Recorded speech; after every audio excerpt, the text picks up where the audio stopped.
Apa yang ada di pikiran kalian ketika dengar nama Sony Xperia? Beberapa kata yang terlintas di kepala gua adalah anti mainstream, tahan air, made in Japan, kotak, mahal, dan Docomo.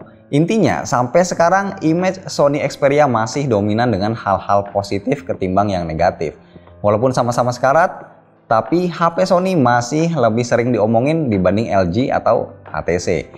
Gua tahu HP Sony yang saat ini paling ditunggu-tunggu adalah Xperia One Mark II, tapi mahal banget. Artinya nggak semua orang bisa beli.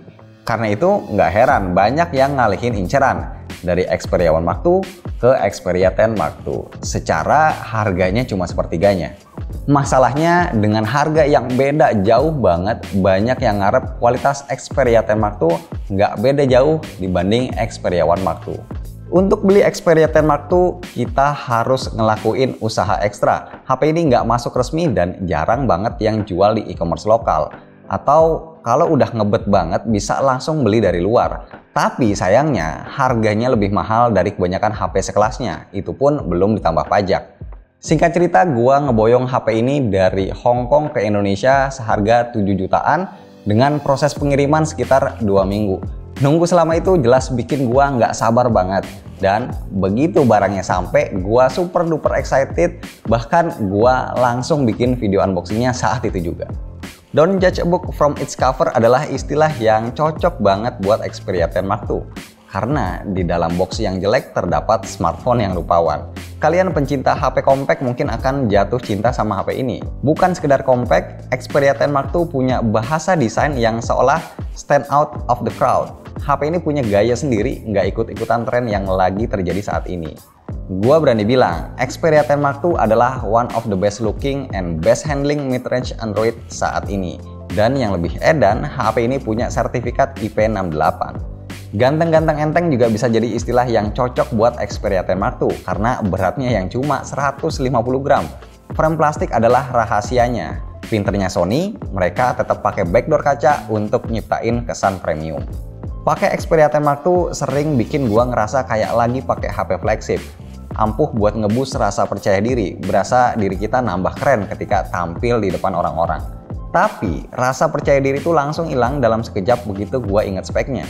Beberapa netizen bilang HP ini kan cuma pakai chipset mid-range yang udah lawas. Apa sih yang bisa diandelin dari Snapdragon 665? Begitu katanya. Gue jadi kasihan sama Snapdragon 665 yang sekarang udah mulai sering dibully atau bahkan dilupain. Sebenarnya seremeh apa sih Snapdragon 665? Kalau kalian ngira chipset ini udah nggak bisa apa-apa, nggak juga kok. Gue masih ngerasa asik-asik aja pakai HP ini buat daily driver. Gue emang jarang main game berat, tapi sekalinya lagi suntuk butuh hiburan, gue masih bisa main PUBG dengan frame rate yang layak. Main COD malah lebih lancar.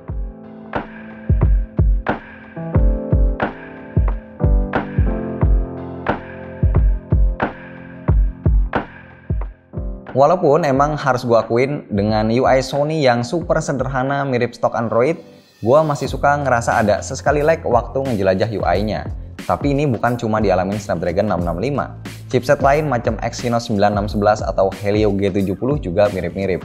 Malah dengan pakai Snapdragon 665, baterai kecil Xperia 10 Mark II yang cuma 3600 mAh jadi terasa powerful karena SOT-nya tinggi.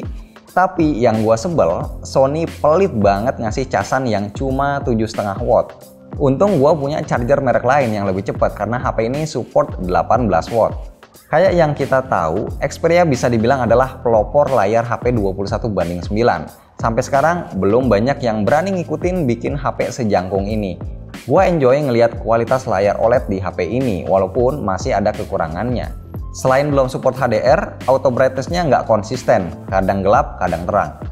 Rasio 21:9 sendiri sampai sekarang belum terlalu familiar. Mayoritas konten YouTube masih 16 atau 18:9. Jadi by default bakal ada black bar gede di kanan kiri. Sedangkan kalau kita zoom, ada bagian yang bakal kena crop. Tapi untungnya film-film di Netflix dan mayoritas game Android udah support 21:9. Nah sayangnya ada hal ngeganjel yang bikin experience nonton atau main game jadi kurang greget.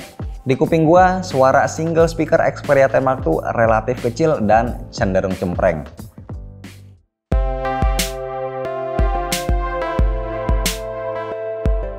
Menyandang nama besar Sony, banyak yang berharap kamera Xperia 10 Mark II bakal jadi yang terbaik di kelas menengah, termasuk gua.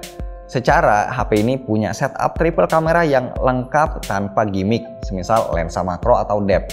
Bicara soal kualitas, kamera Xperia 10 Mark II bisa hasilin detail yang sesuai dengan ekspektasi gua, dengan catatan selama cahayanya terang.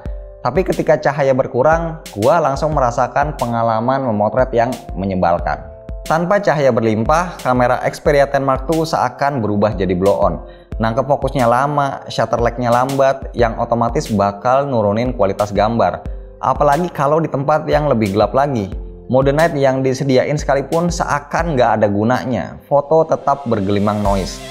Dengan berat hati dan cukup sedih, gua menilai kamera Xperia 10 Mark II belum bisa disebut kamera HP kekinian.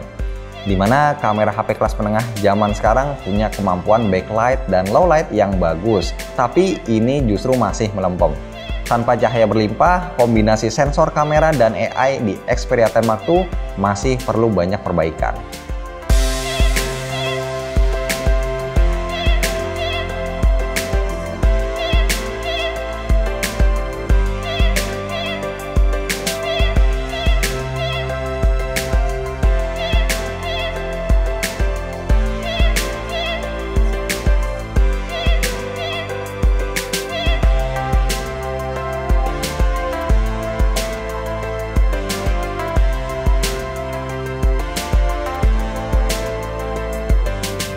Kesimpulan dari gua, Xperia 10 Mark II adalah HP kelas menengah paling unik dan beda yang pernah gua coba di sepanjang 2020 ini karena menawarkan beberapa hal yang nggak berimbang.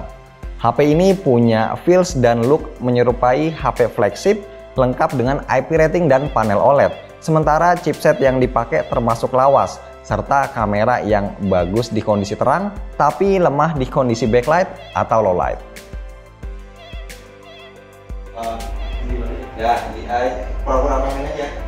Nah, kayak udah paling acting, udah paling bener. Yang depannya di fokus nih. Fokusnya mau kemana ini? Handphone mau. Handphone